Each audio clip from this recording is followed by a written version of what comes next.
Yeah, but we have to see you in 3D.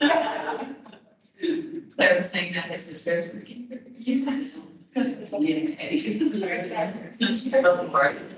Hey, Rachel, will I you? did it. Hi. Will you help me with sound? Just let me know if it's Yeah, this is great. I Working. think the other room is just so big, but this seems fine.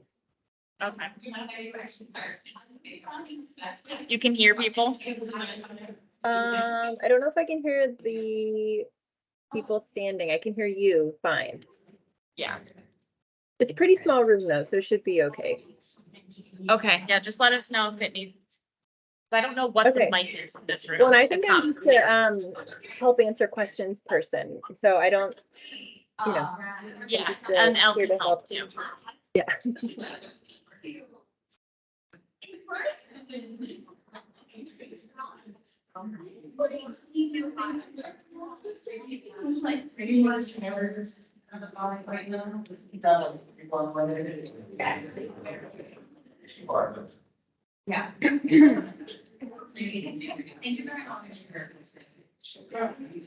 Yeah.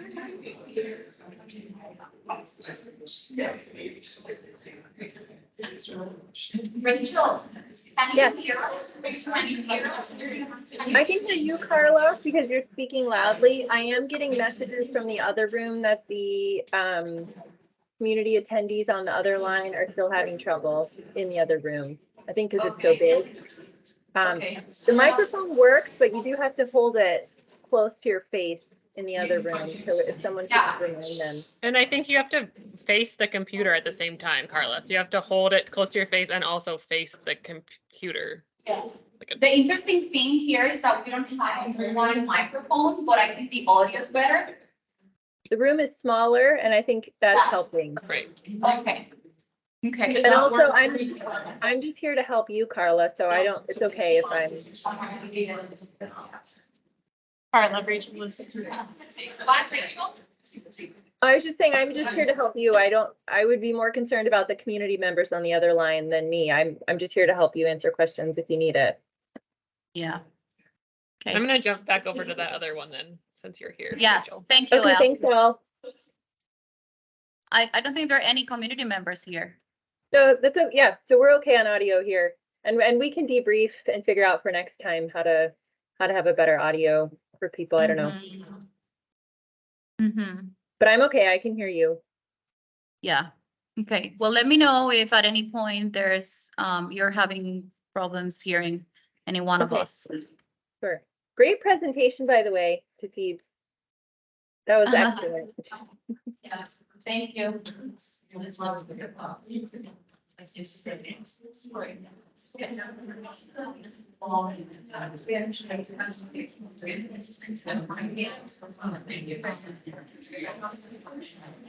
Yeah.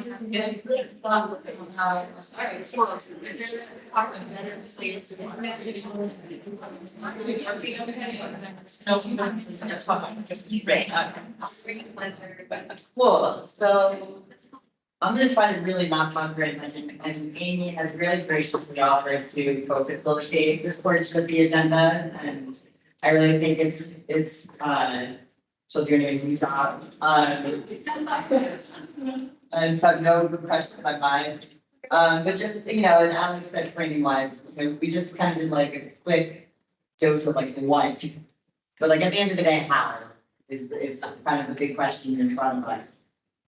Here we are, how do we want to work? And if we go around with intros, maybe in the smaller room, just to make sure we're all clear on who all is here, which you can see we have in the room. That would be great. And yeah, I'm gonna, kind of pass it over to Amy, but I think the real big questions that we're trying to ask here are, how do you want to approach both the deliverables that we are sort of as a body responsible for, and in their binders, there is a timeline somewhere here. Of course, and that's a good reference, because to be able to work back to the timeline, supposed to draw something. And then there's also the covered agency guidebook. So I'm hoping we can kind of spend time with both of those documents today and get a little bit more kind of like anchored the question of how do we show up for our part of our deliverables, but also how do we help the covered agencies show up for their part, massive part of these deliverables. So that framing leaves a really quick round of intros and then if you want to sort of kick us off and we'll just go where the conversation goes. Well, Phoebes, I'm with the Agency of Natural Resources. Dave Pelletier with the Agency of Transportation. Redmond, I'm from. I'm Department of Health. Department of Health. I'm not going to here. Can you hear them? Grace Benson, Agency of Commerce and Community Development, Sheeher. Gravel St. Lawrence, Sheeher pronouns, and also Agency of Commerce.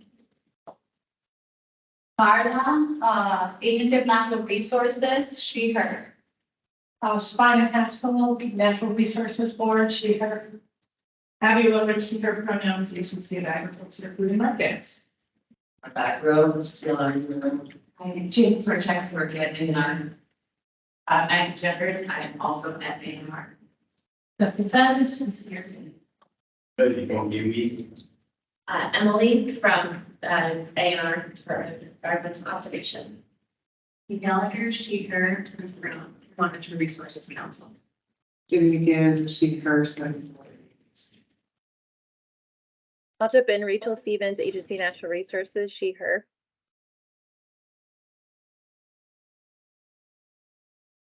Kyle from the Public Utility Commission, Keegan from those. All right, wow, here we are. So I think the guidebook, this is our first time with the guidebook, right?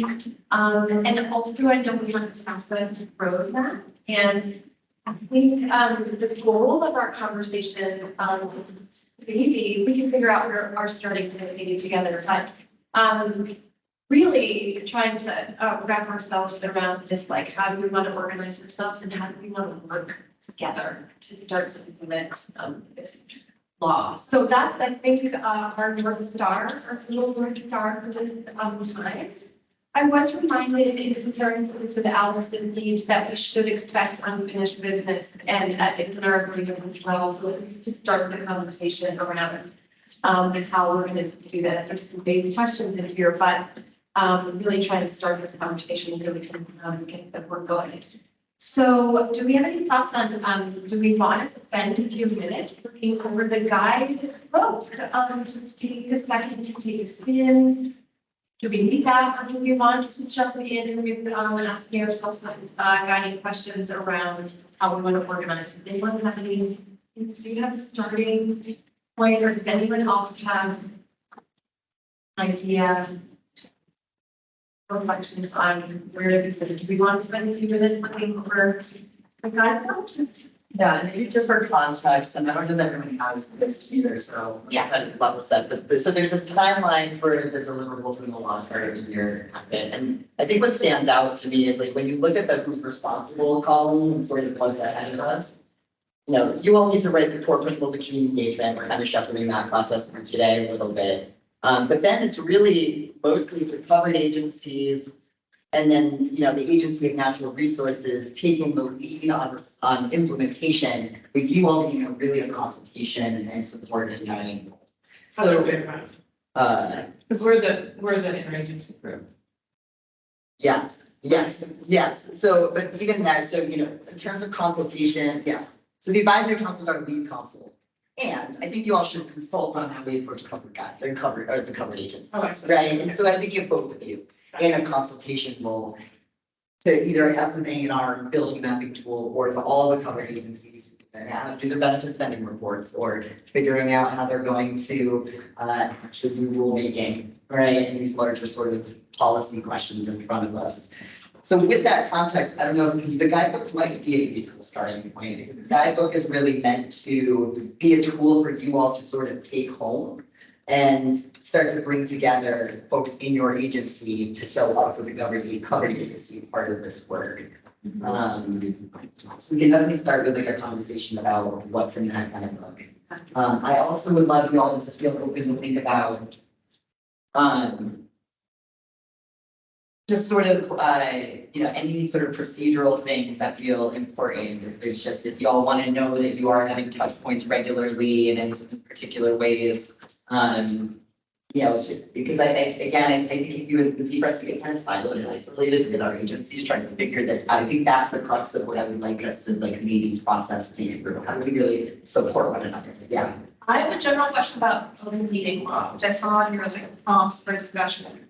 How many people, how is the meeting, and what can we work on without any kind of meeting? So I remember when I was working with like City of Montpelier, like we weren't allowed to work on Google Docs together, that would be on this meeting. And I know like the collaborative work is gonna be really important, but you don't want to get in trouble. That's a great question.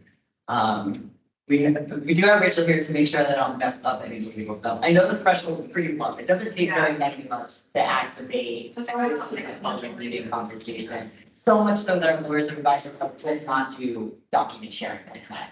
Because they can open the door up so quickly to it becoming a more informal of discussion. That's when it kind of activates like the public needs to be able to be here, witness what's happening, and be present and witness. So I think if we're like, hey, we want to have working sessions where we're like figuring out document stuff, we can set up Teams meetings that are meant to do that and post them online and let folks know. And you all can do business the way we're doing business right now with folks who are in public in the room. So that's one pathway to get into us. And But then all those meetings would have to be publicly monitored. they would, yeah. And a lot of.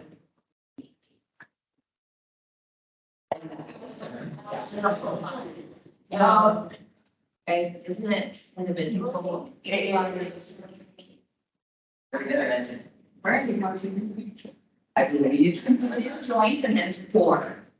additional, yeah, so y'all can have into the group. So we're gonna meet 4 times separately from the council, the residents. I think my read on theory, each group could meet individually every month. But the minute you start to come together, then your individual meetings have to come down and versus it.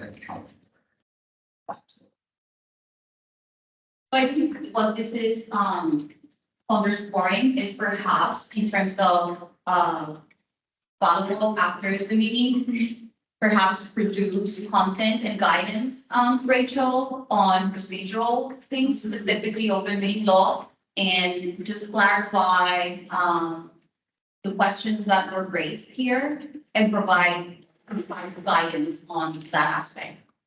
Yes, we can, Caitlin and I can follow up on that. Thank you.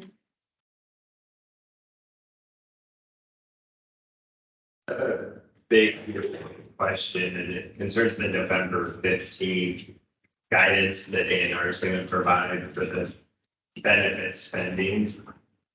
I know a big question our agency, the Public Utility Commission, has, and I expect a lot of the other agencies have, is when it talks about spending on benefits, is that just state dollars, is it federal dollars, or is there any argument that that's pulling into directly of other people spending money? Because that's all our agency does, is we approve or deny projects. Our entire budget is just spent on our salaries, benefits and such. And so, yeah, it's serious, yeah. Also, just in the BDH, kind of places that we're not talking about, place also holding that question. So I feel like that's something that we need to like, I feel like kind of making a tally of our questions is a really good idea.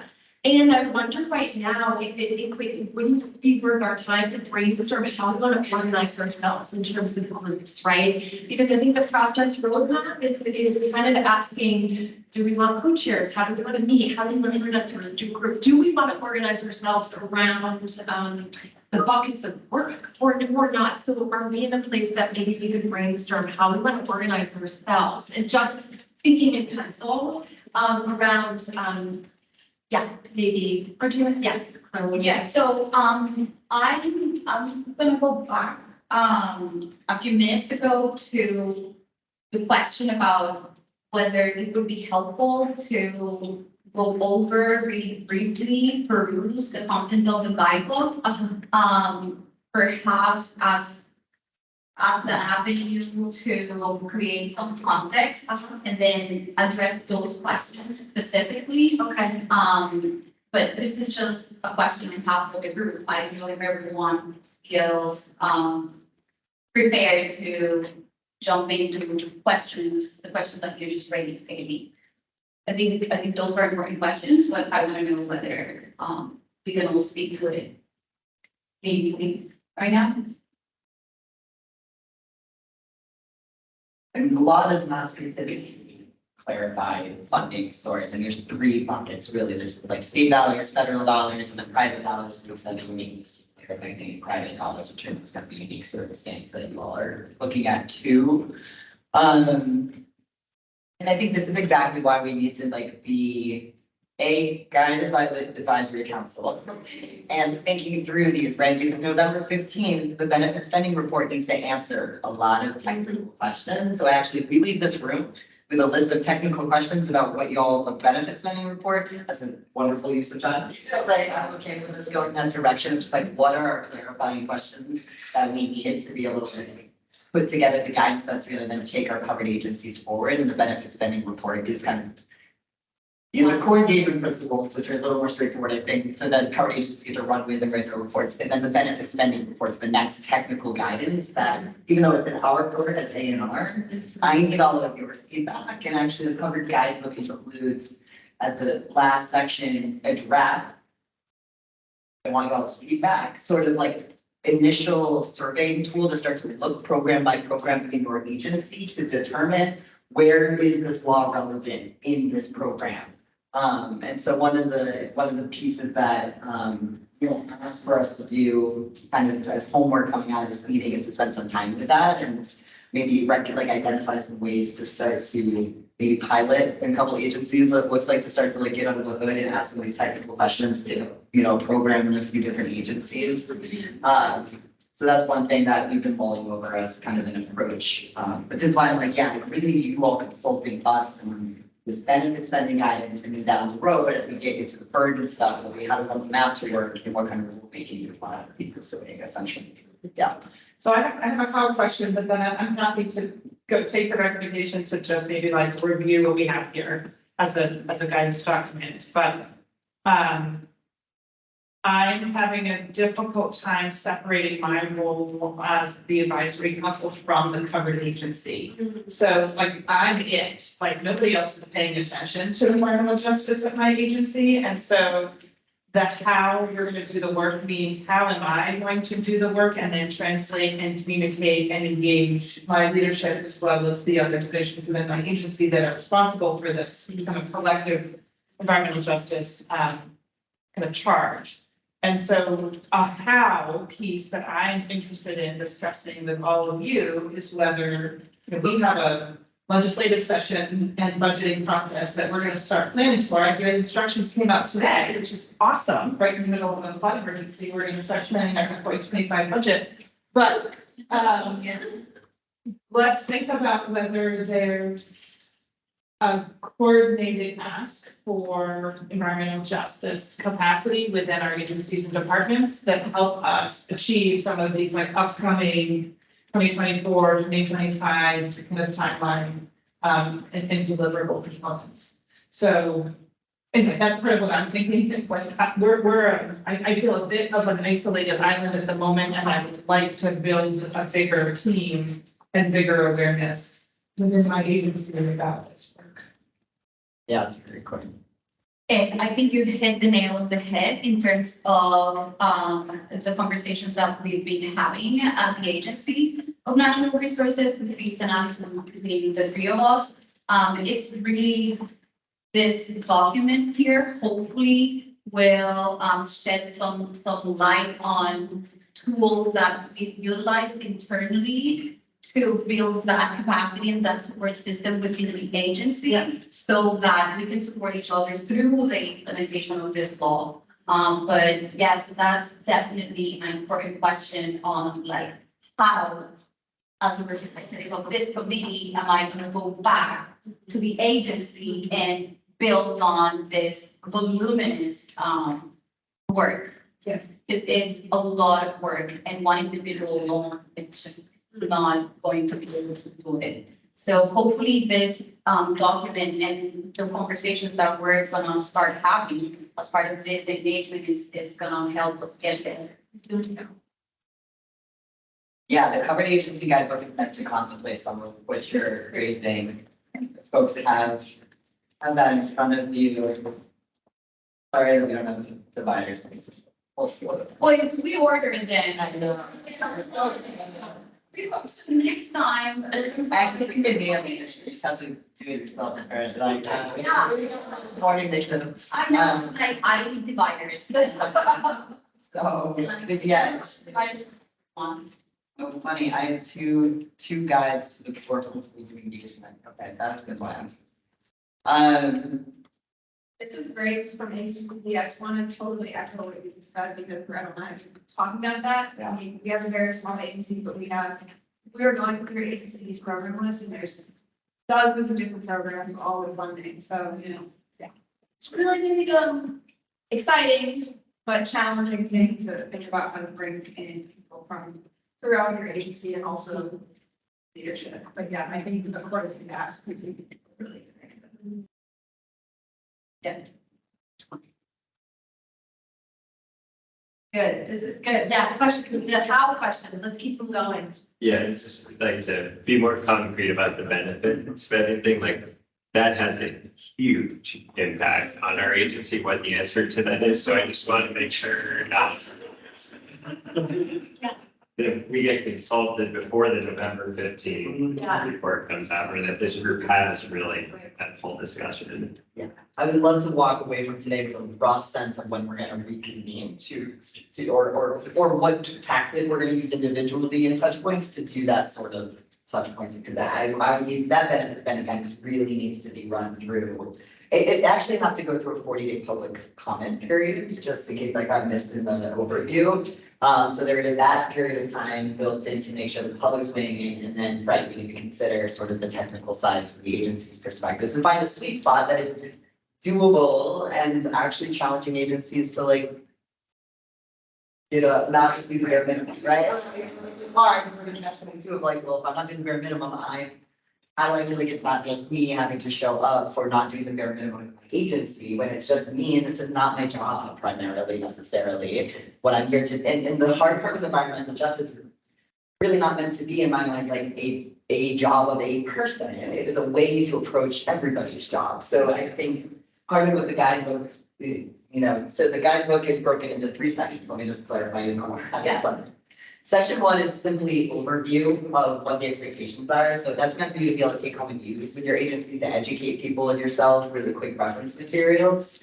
Part 2 is either for you or who you find in your agency to help you do this work, to start to say, how do we get our agency ready for this? So it contemplates educating staff, educating leadership, putting together some task groups. And your task group might be 2 people right now. Like that's okay, right? But just starting to figure out who your agency might be wanting to tap in and support this work a little bit. Like we're asking folks in our agency to get 8 hours a month from different divisions, right? Like little bits to be present, to help us work us through different programs, but not make it like now you have a huge project entirely on your plate. So and I think us being in conversation about what's working in our agencies will be really important to share. I also think we can help each other out by like doing coordinated education events for agency staff. And I also think about a big picture question in addition to how we use our funding is how would like Alex and me to spend our time in terms of a coordinator role supporting each of you can't write your reports, right? But we can definitely help educate, collect data, put a survey together that you can teach your agency to gather. So there's this sort of interim ways we can provide technical support. So anyway, so part 2 of your guide is planning for implementation, educating people, convening people, and starting to look at long-term sustainability questions out. So there's a piece right in there to say like, how are we going to track your budget ask, how do we come as a united front to add your budget ask? So it's also not like one agency banging everywhere, but all of us as united front saying we need investment in environmental justice and this is what we're asking for, and having each other's backs to like see where like maybe my agency is a little bit better resource than yours and can we help each other out? Like would also like to call in that sort of solidarity with each other. And then the 3rd section of the guide is what I was thinking is a draft survey, essentially, or program inventory to take home to start to get into at the program level with you get to the week a little. So it's starting to cross into that technical side of how do you start to figure out what's relevant here, and how do you measure benefits and all of that. And to me, I think you all getting feedback on that piece of, how we would start to even assess what's going on or agencies which programs are impacted and what we should prepare for will be, kind of a key next step. Yeah, so. Great, thank you. I have to go, but I just wanted to say two things. One is this, whatever this binder is, sounds awesome. And I know that you're gonna share it with the public, so you get meaningful comment on it and you're sharing. Second thing is, I just want to say something I said in the first meeting, which is what the interagency committee is being asked to do represents real systems change work. So it feels hard because it is hard, because it needs to be hard. And I just want to say that I'm really excited that it's happening as a member of the public, and I know it's hard. But gosh, when I worked for the state, I just wish we did more of this. So what a cool opportunity that you're going to get to do more of. That's a lot more. Anyway. Thanks. If I may say so, something, there's an online resource library that's open to the public. Yeah. I'm sorry, yeah, it's fine, yeah, it's open to the public and you can have access to all of this information online, it's there. Yes. Okay, do you think there is a little trouble getting into it? We tried to pull it up and there we needed a username and password to get into it. Really, the sharing. For the SharePoint, Or the, using the QR code, but I got on 50. QR codes. you can see. If you get too fast, it's too fast. Just a regular old way, got it.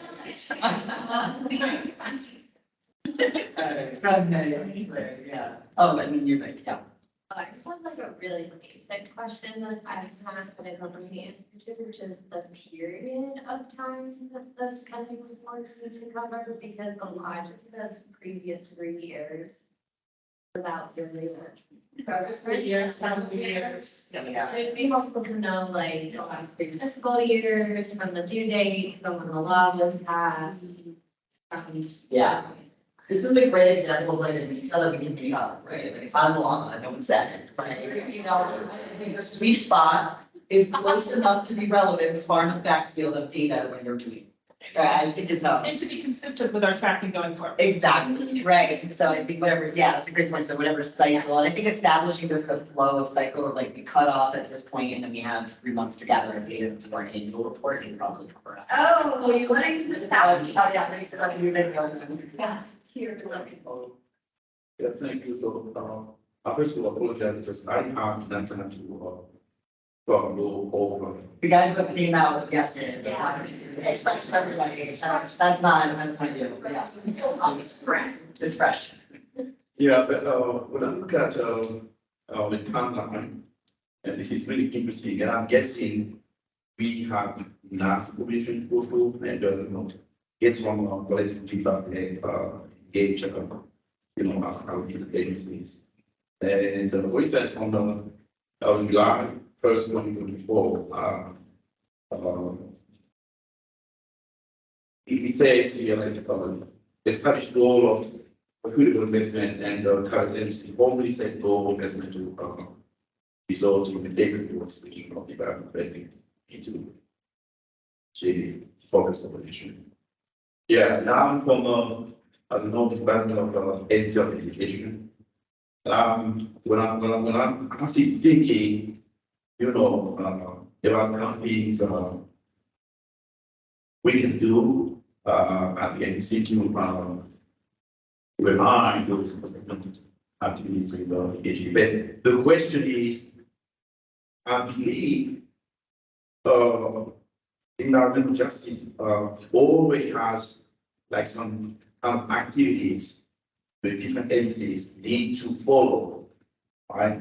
Because I went through absolutely, what I looked at, for instance, and in 2026, for instance, any benefits when we go. So the question I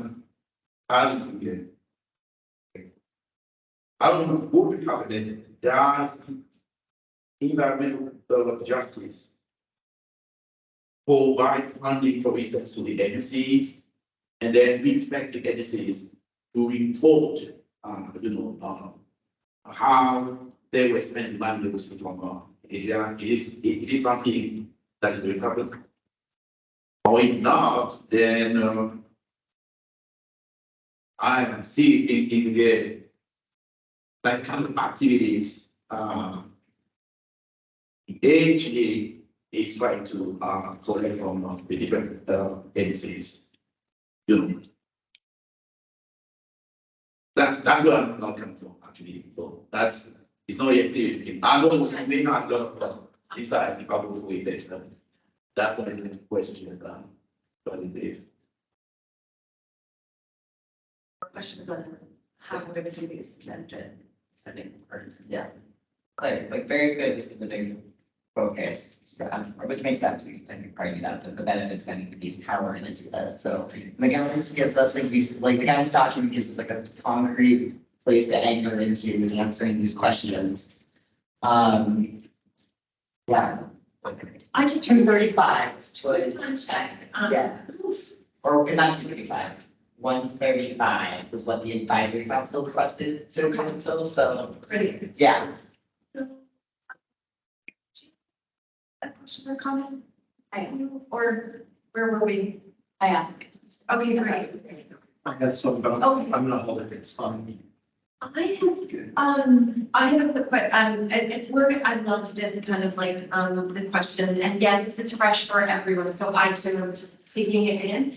So my question is around the civil rights AJ complaint reporting. I would love to just like, just advice from your agencies and what's just like what's happening, just like the climate survey, what's out there, is there anything out there, and to lean on each other when it comes to that, piece.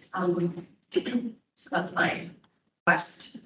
Yeah, Alice, and my intention is to, the same we did the guide for the core principles of engagement, of sort of like, here's what's expected, here's some prompts to get you thinking about it, and here's a learning library. We're trying to do the same thing for each of the major deliverables. So that guide would be great now for us to start collecting information that we want to share with each other. Alex and I really want to be a clearinghouse for this like knowledge sharing across agencies. And then in that, I think a big question is just, letting folks know back home, we may or may not be involved in civil rights complaints, like, hey, we gotta send a report if we got any civil rights complaints this year. Right, so again, this is just sort of queuing up, and then you're thinking, agency should I, not even if you're not gonna ask them to screw, but at least give them a heads up, I'm gonna have to produce something that your program department's gonna have to be, right, and to say that, Into like examples of civil rights complaints. I think if we have a consumer, there's a bit that gets complaints, and now there's a specific, I think, way that those complaints can be directed, but I've been asked for guidance of like, what can I tell my staff so they can screen these things appropriately, not having had to really like towards. Great point. Okay, cool.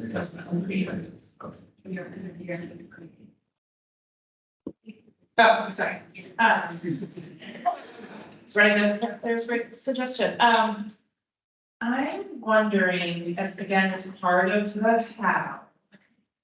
And again, how we're able to meet is kind of critical to how to implement this, but if we could use a really public process for how we bring our agencies and departments into the fold of this work, which is very vulnerable, and I have no idea what our kind of bosses would say.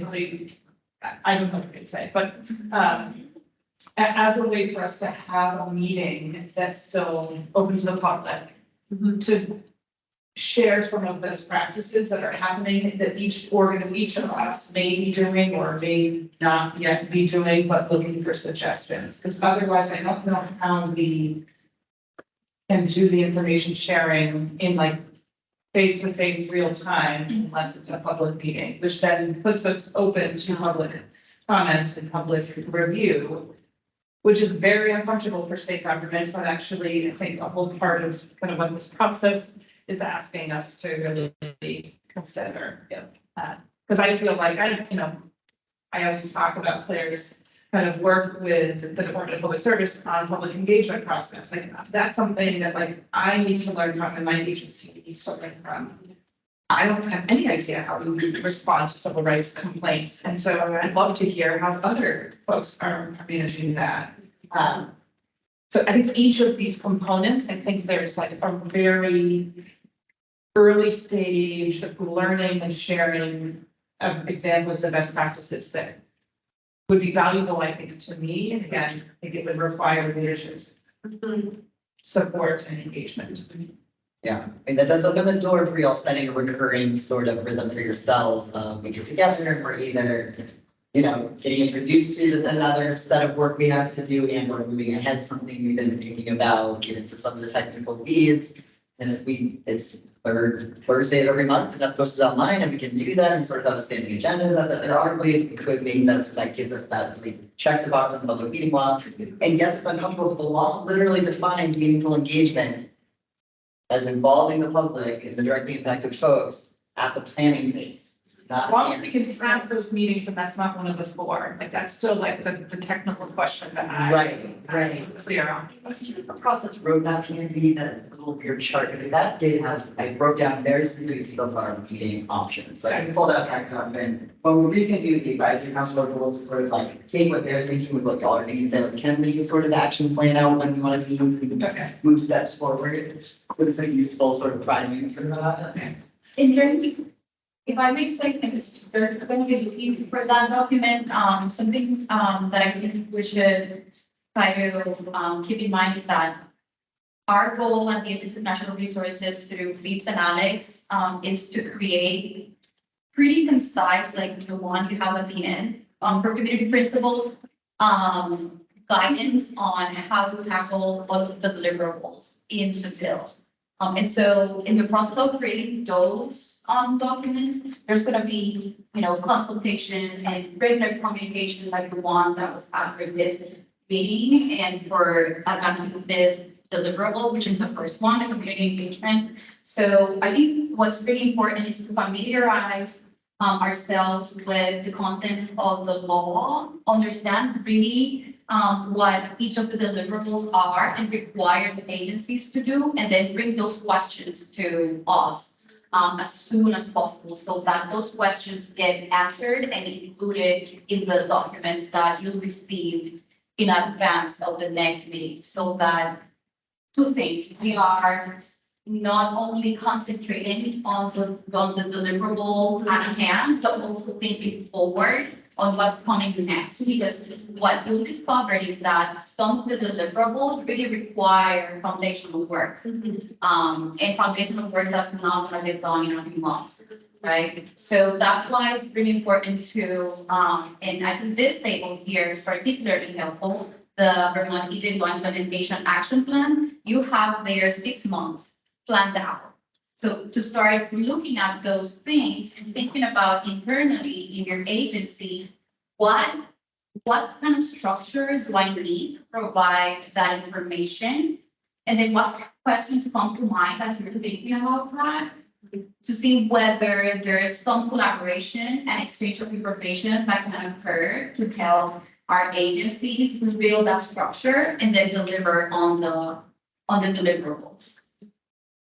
So I just wanted to highlight that really we're trying to be as meaningful and mindful of what's created. So these questions are amazing, and I just wanted to emphasize that we need to have more conversations of this. Yeah, the individual prosecuted all the agencies were so helpful in thinking through the guidebook for the agencies and what kind of questions and what y'all are about. So I think continuing that sort of relationship one-on-one to shape these guides coming from us back to you all. But then having that, I really like that public space to then educate the rest, invite your agency staff into that. And Alex and I even thought we just want to hold a public education sort of setting, like meeting every month that is just an introduction to a deliverable and requirements that you can invite agency staff to, the public could come to.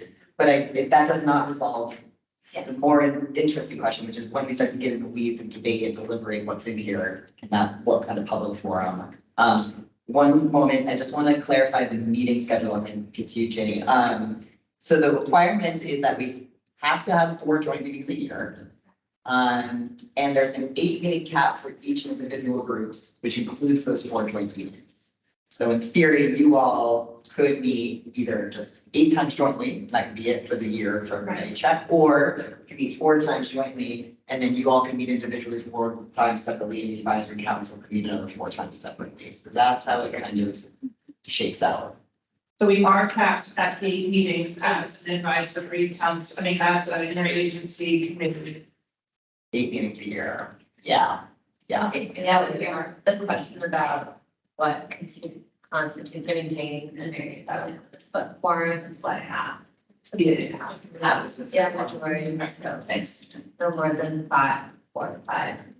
And that, sorry, and that really speaks to the process roadmap about subcommittees. Are we, thinking that that's an avenue to perhaps work around that path in advance of the agenda forward without tracking? Yeah, I just, what keeps coming up is I'm grateful that you're doing this work and I'm grateful that you're all working together. And when I think about some of the other processes that have been underway in the state, I'm curious, what would be the decision-making or the response when you reach a deadline or a point where you're in deliberation on a particular piece where there isn't full agreement, you hit a roadblock? What's the decision-making process of this group and how to respond when that happens? And how do you do that in real close communication with the advisory council? And I think the other thing is, how do you early and often, how are we doing, when might we need to adjust, like what are the adjustments and what are the legislative requirements around any kind of adjustments to process? Because what you're talking about is deep, huge work. I love that question. Oh, yeah, for a minute. And it's like, yeah, the process roadmap really, is trying to get to that, but that's something to be determined consultation with the advisory council. Yeah, there's sort of rough agreement, we don't need consensus, but then, get into it. So, and that was an invited topic in this room today also, like, we want to get into how do we come to consensus points, or we can just pick up that dialogue when we get out with the advisory council. You don't need to have it all worked out today. Yeah, and there's also the question, how does our process account for what the advisory council is going to define as meaningful consultation, which they're doing in the other room right now. So we're also going to come connect and connect these 2 conversations. Yeah. Just a quick pitch for A&R, maybe doing a roadshow with all of the covered agencies where all of our leadership, all of our staff would be there and hear from A&R what this work is, and I think that could be really helpful. I think it's all we're having our question, but is there roadshows for the public or the roadshow of internal government? I think it would probably be open to the public, but it would be a presentation by A&R on the work and where it's at. I don't know at what point that makes sense, but a lot of the people in this room are carrying a lot of weight in our agencies, a lot of the diversity, equity, inclusion, belonging work, and bringing in people from another agency to say, this is mandated, this has to happen. Got it. It's really helpful. So the clarifying question is the audience for this is like leadership to leadership. Say it's really important that you support your teams and get funding and blah, blah, blah. Leadership and others. Yeah. Yeah, that's a great idea. That's a really good idea. I think we're gonna have to do it that way because we can't meet enough times to do it all together. So I think it's the only way it's gonna happen. Yeah. I really like that suggestion. It's a great idea. And then in terms of the framing, we can, iterate on this idea, engage with all of you. But, thinking about the framework for that, would it be like deliverable specific? Would it be like general? Or would there be several topics picked? I think that's something also to consider and share with us what really that can take, what shape that can take. It's important. Yeah, we do like that, yeah. Lots of good recipes. I just want to recognize we should probably transition in the next couple of minutes, so let's just get last kind of thoughts and. I think because, Very quick, I'm just wondering, to your point, just like some sort of sit analysis where you have a sense of what the gaps are across the agency as you plan some sort of roadshow or other. Right. And also it's where is the wisdom in the system? Who's been doing the work? What are, all that you've been talking about, the civil rights complaints, who knows what to do?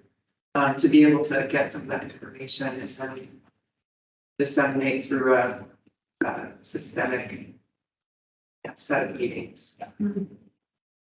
Susanna's not here.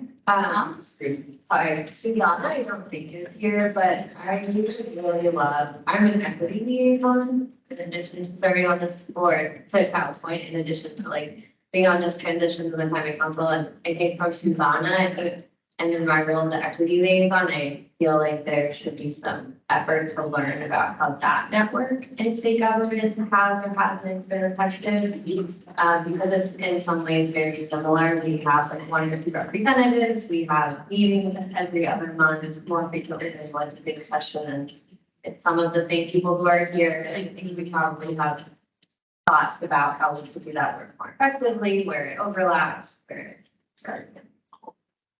So not just Susanna, but as someone who's helping organize that and all of us who are involved.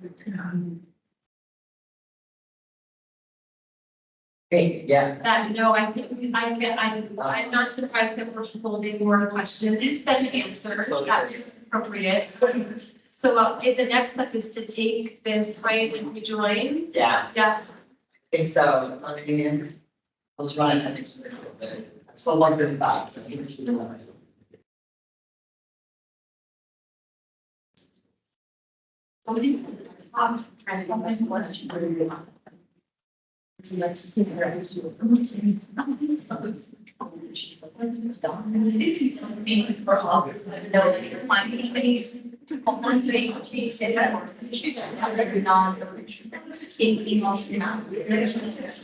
Carla? Carla? Yes. Do you have, between Alex, is one of the coordinators more oriented towards this group than the other? Or should folks is it clear who at A&R this group should contact if they want to provide feedback or have questions? I'm just curious if folks. Is it, if not, it's Pete or Alex or myself, you can reach out to any one of us at any given time. And yeah, conversation is highly encouraged. Suggestions, questions of any kind, feedback. Also, helpful to speak 10 more minutes. Yes, great, ready. Following on Jimmy's comment about, when I interpreted that comment was like do a gap analysis at the individual agency or department level. And I'm curious if that's something that the EJ team at A&R feels equipped to do, or is that something that we would want to explore contracting out?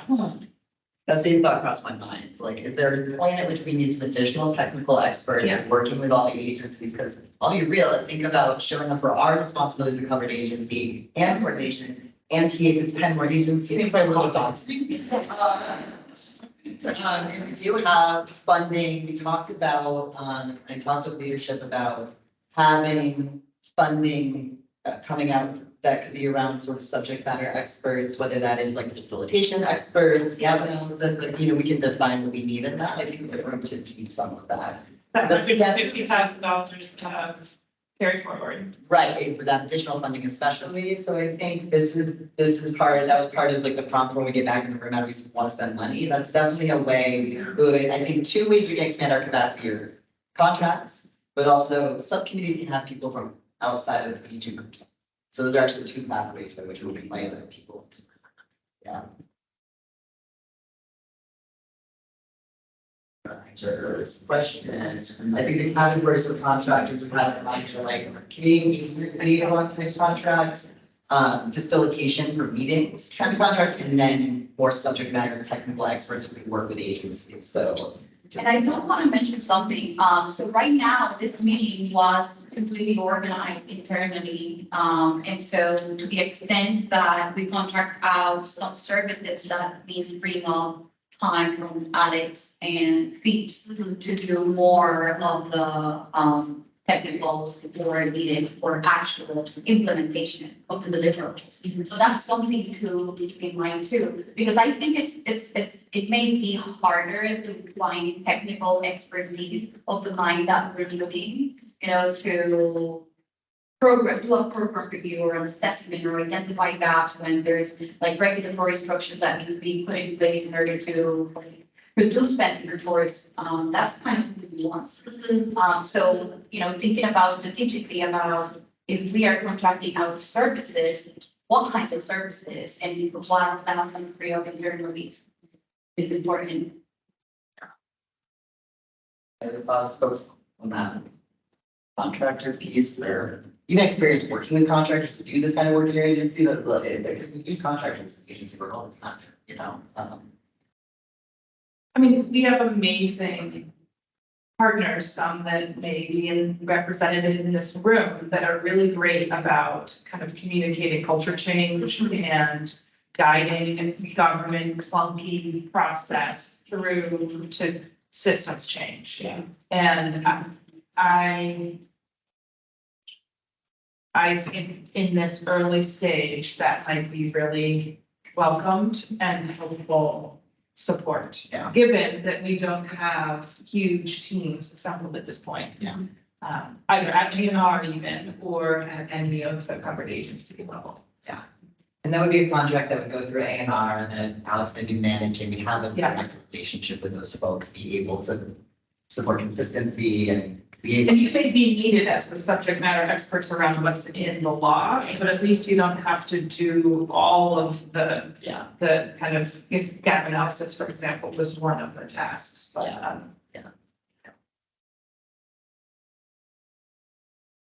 That really resonates with me. I think something that's particularly important is that what we're being asked, if we're thinking about a meaningful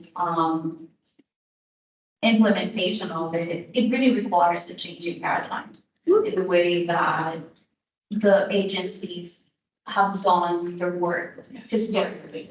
And communicating that and doing that effectively is really gonna take a lot more than just bureaucratic work and the creation of things in isolation. And so this guide here is really gonna help just bring about ideas on how to connect with the folks in your agencies around these areas. But really, this is just the tip of the iceberg. These are conversations that take time, and they should be like deliberate and really welcoming and all of those things that we've heard over time. But this work really takes like a reckoning, involving of reckoning in our agencies. And so to your point, Abby, perhaps that's something that should be explored further, and think about internally what kind of change is needed to do this work effectively.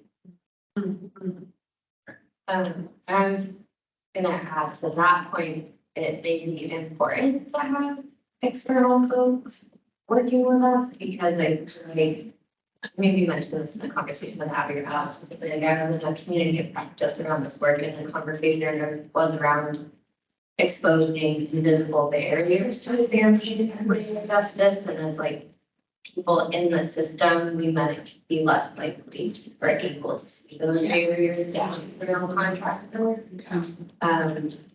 which feels empowering.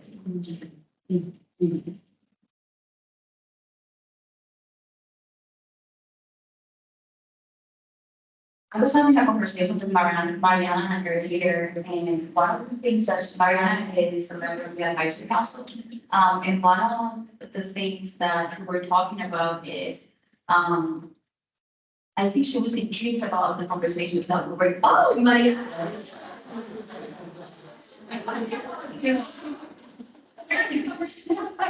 Earlier, where I said, this is a real opportunity for agencies, staff, and our agencies to, like internalize that we represent the structures that we're actually looking to change and adapt to, you know, the requirement of this law. Anyway, so I was just mentioning that you and I were having this conversation, and how important you thought that was.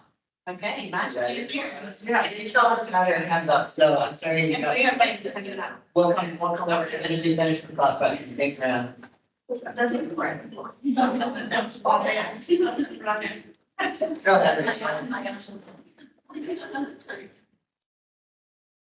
Oh, Phoebes, can I jump in real quick? Yeah, go ahead. I just wanted to make a plug as the agencies are going back and like processing all of this tons of information. To just keep in mind, there are other like central staff that might be important. The business offices, I think that was something that at A&R we've been trying to engage with that staff and starting to make sure they are aware that these are obligations that affect funding. And also your general counsels and your attorneys should be aware, if they're not already, that these are binding legal requirements. And also your civil rights obligations are part of your federal implementation of federal law. And there are funding constraints related to civil rights compliance. So I think sometimes bringing in the legal staff, I'm a lawyer for the Agency of Natural Resources, might be helpful in helping you elevate the conversation, realizing that these are mandatory state and federal requirements, and just having your attorneys be kind of a partner. And certainly Caitlin and I, who are the legal support for A&R, would be glad to meet with your attorneys offline too. But just another plug for other staff. It's not, you know, just the reps that are here, but this is really mandatory legal obligations, and sometimes that can help elevate the conversation. Obviously, it's important work for all the reasons we've talked about, but just as you're thinking about how to bring this back, wanted to add a plug. Thanks, Rachel. Okay, this is so rich, with a lot of good information. So let's bring it back. The conversation that we're not going to keep going as we're going. It's not right about this. Regarding yes. There's some people who don't know that find us, hey, you have to do this. It's wanted, or I hear about this, it's the fails back by the morality behind this work. But the problem is I argue that that's important.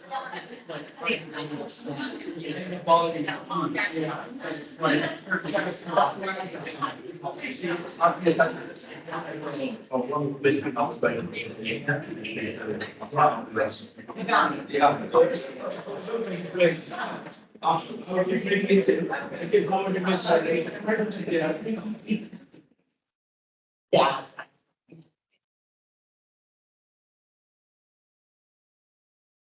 And I think that you are going to put this on the image. It is great, you know, as these companies together, at least once, at least once, age of the and then, you know, because like, yes, some of the folks they know nothing about what we're doing.